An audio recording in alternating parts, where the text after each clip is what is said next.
जय माँ भगवती। भगवती प्रेम ज्ञानशाला में आप सबका फिर से स्वागत है।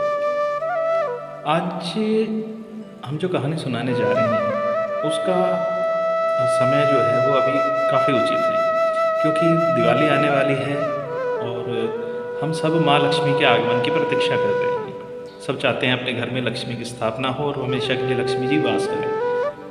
तो उससे रिलेटेड ही कहानी है कि लक्ष्मी जी को हम अपने घर में कैसे बुलाएं। एक बार एक सेठ थे जिनके पास कई पीढ़ियों से बहुत अच्छा धन संपदा सब कुछ थी। एक दिन सेठ जी सो रहे थे तो उनको सपने में एक दिव्य अनुभूति हुई। सपने में क्या थे, वो बस थोड़ा सा जाग रहे थे, थोड़ा सा सो रहे थे। उन्हें लगा कोई दिव्य शक्ति आई है और उनसे बोला है कि मैं लक्ष्मी हूँ और तेरी कई पीढ़ियों से मैं अब तेरे घर पे हूँ। कई पीढ़ियों से अब ऐसे ही चला आ रहा है, लेकिन मेरा स्वभाव थोड़ा चंचल है। मैं एक जगह बहुत लंबे समय तक नहीं रहती हूँ। तो अब मेरा तेरी पीढ़ी को छोड़ने का समय आ चुका है, लेकिन मैं तुम्हारी सेवा से बहुत प्रसन्न हूँ, बहुत खुश हूँ। तो एक वरदान आप कोई भी मुझसे मांग सकते हो। अब सेठ जी इस बात से चिंता में हो गए कि भाई माँ लक्ष्मी इतने पीढ़ियों से हमारे परिवार में थी, लेकिन अब वो छोड़ जाएगी, निर्धनता आ जाएंगी, तो अब क्या मांगूँ। सुबह सेठ जी जगे और अपने उनके 7 बेटे थे, 7 ही बहुएँ थी। तो उन्होंने उनको बुलाया, सबको एकत्र किया, सबसे बताया। तो एक बेटे ने कहा कि ऐसा कीजिए, 7 हवेलियाँ मांग लीजिए हमारे लिए, हम 7 हैं तो 7 के साथ एक हवेली आ जाएगी। किसी ने बोला कि घर मांग लीजिए, किसी ने बोला बिल्डिंग मांग लीजिए, किसी ने जेवरात मांग लीजिए, किसी ने हीरा सोना चांदी सब बताया। तो सबसे छोटी बहू जो थी वो चुपचाप खड़ी हुई थी। तो सेठ जी ने उससे भी सलाह की, बेटा आप भी बोलो, आप भी इस परिवार का हिस्सा हो। तो उसने एक अजीब सी बात कही कि माँ से एक ही चीज़ मांग लेना कि हम सब हमेशा साथ रहें, एक ही थाली में खाएं, और जितनी बहुएँ हैं वो एक थाली में खाएं और जितने बेटे हैं वो एक थाली में खाएं। सब में इतना प्यार प्रेम हमेशा के लिए बना रहे, ये वरदान दे जाए। तो ये बात सेठ जी को भी अच्छी लगी।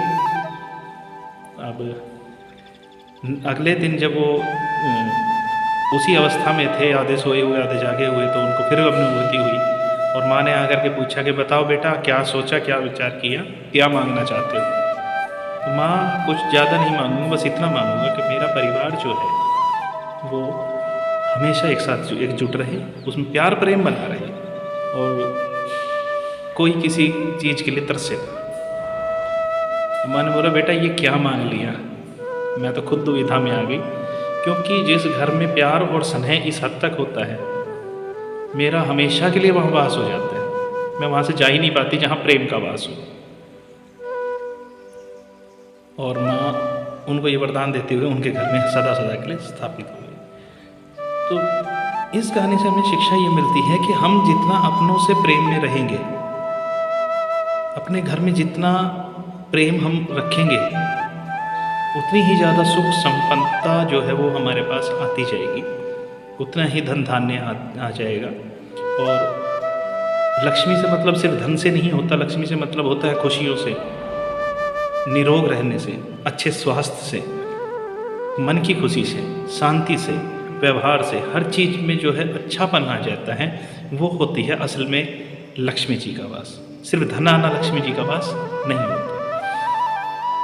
जिस तरह आपको एक उदाहरण दूँ कि एक परिवार को एक झाड़ू के रूप में आप देख लीजिए। जब तक वो इकट्ठा रहता है, एक साथ रहता है, तब तक वो घर में आने वाली सारी बुराइयों को, परेशानियों को सब एकजुट मिल करके उस बुराई रूपी कचरे को बाहर निकालते हैं। लेकिन अगर वो झाड़ू जब बिखर जाती है, उसका तिनका तिनका अलग हो जाता है, तो वो खुद कूड़ा दिखाई देने लग जाती है, खुद कचरा दिखाई देने लग जाती है। तो अपने परिवार को कचरा ना होने दें।